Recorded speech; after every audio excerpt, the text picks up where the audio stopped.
রাধে রাধে, শ্রী রাধা রানীর ভোজনালয়ে স্বাগতম। আজকে মটর আর সয়াবিনের দানা দিয়ে একটা খুব সুন্দর ঘুগনির রেসিপি তোমাদের সাথে শেয়ার করে নেব। শেষ অবধি দেখতে থাকো, ভালো লাগলে চ্যানেলটিকে সাবস্ক্রাইব করে আর ভিডিওটিতে লাইক দিয়ে পাশে থেকো। এখানেতে সয়াবিন আর মটর, যেটা এক কাপ করে নিয়ে ভিজিয়ে রেখেছিলাম। একটা রাত যদি পুরো ভেজানো হয় তাহলে এই সয়াবিনের দানা আর মটরটা খুব ভালোভাবে ভিজে যায় আর একটু বড়ও হয়ে যায়। সয়াবিনের দানাতে অনেক পুষ্টি থাকে, তাই সয়াবিনের দানা দিয়ে এইরকম একটা ঘুগনি তোমরা যে কোনো জলখাবারে সকালবেলায় বানিয়ে ফেলতে পারো। তো এখানেতে সয়াবিনের দানা আর মটরটা তো এক রাত্রির পুরো জলের মধ্যে ভিজিয়ে রেখেছিলাম আর অনেকটা বড় হয়ে গেছে। আর তারপর সেই ভিজানো জল ফেলেও দিয়েছি, ভালো করে ধুয়ে নিয়ে তার সাথে কিছুটা জল অ্যাড করে দিয়ে এরকম প্রেসার কুকারে দিয়ে দিচ্ছি সিদ্ধ করে নেওয়ার জন্য। স্বাদ মতন লবণ দিয়ে দিলাম আর একটু হলুদ, আর দিয়ে দিয়েছি সর্ষের তেল, যাতে সিটি মারার সময় চারিদিকে না ছিটকে যায়। তারপরে প্রেসার কুকারটা আটকে দিচ্ছি আর বসিয়ে দেবো গ্যাস ওভেনেতেই। 4 থেকে 5টা মতন সিটি দিলে খুব ভালোভাবে সিদ্ধ হয়ে যায়। তবে সয়াবিনের দানা কিন্তু খুব একদম নরম হয় না, একটু শক্ত থাকে, আর মটরটাও সিদ্ধ হয়ে যাবে। এরপরেতে কিছু পনির নিয়েছি, ছোটো ছোটো করে বানিয়ে নিচ্ছি আজকের এই ঘুগনির রেসিপিটাতে। একটু পনিরও দেবো, তাতে খুব সুন্দর হয় খেতে। এরপর বানিয়ে নিয়েছি আলু, দুটো আলুকে ছোট ছোট করে বানিয়ে নিয়েছি। ঘুগনির আলু ছোট ছোট বানালেই ভালো হয়।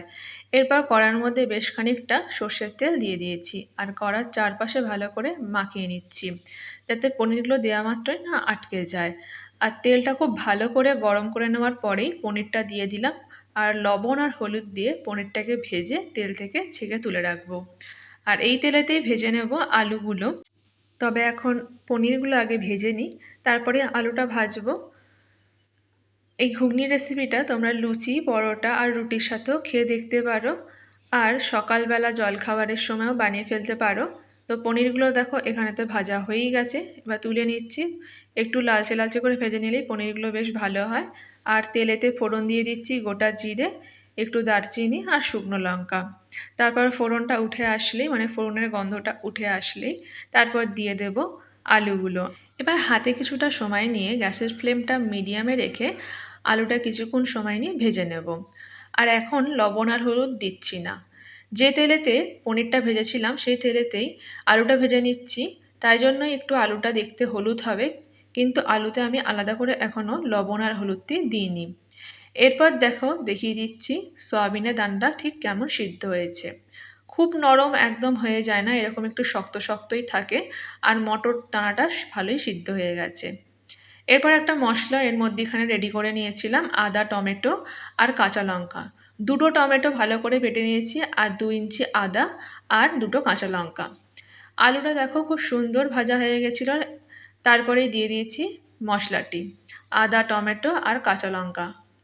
ঘুগনির রেসিপিতে টমেটোটা একটু বেশি রাখলে ঘুগনিটা বেশ খুব ভালো হয়, তাই আমি এখানে দুটো টমেটো দিয়ে দিয়েছিলাম। আর দেওয়া মাত্রই কিছুক্ষণ নেড়ে চেড়েও নিয়েছি আর তেলটা ছেড়ে দিয়েছে। তারপর মিক্সারের যে বাটিটার মধ্যে আদা টমেটোটা বেটেছিলাম সেই বাটি ধোয়া জলটাও দিয়ে দিলাম। আর গ্যাসের ফ্লেমটা এখন একটু কমিয়ে রেখে কিছু মশলা দিয়ে দিচ্ছি। 1 চামচ ধনে গুঁড়ো, 1 চামচ জিরে গুঁড়ো, আর দিয়ে দেবো লবণ আর হলুদ, যেটা আলু ভাজার সময় দিইনি।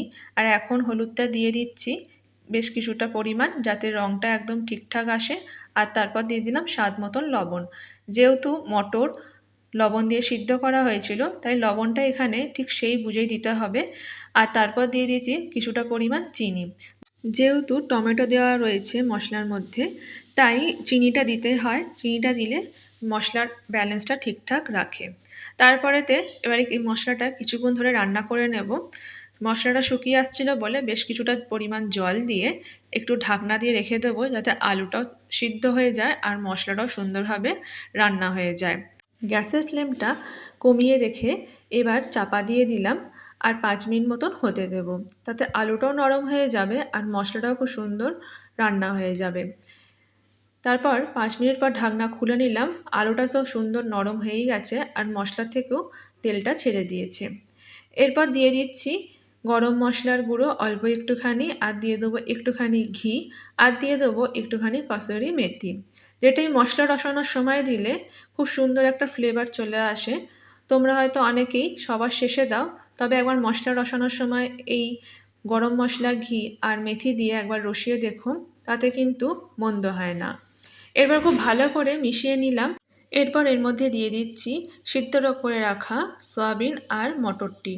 তারপর দিয়ে দিচ্ছি ভেজে রাখা পনির আর বেশ কিছুটা পরিমাণ জল দিয়ে এবার কিছুক্ষণ ফুটিয়ে নেব।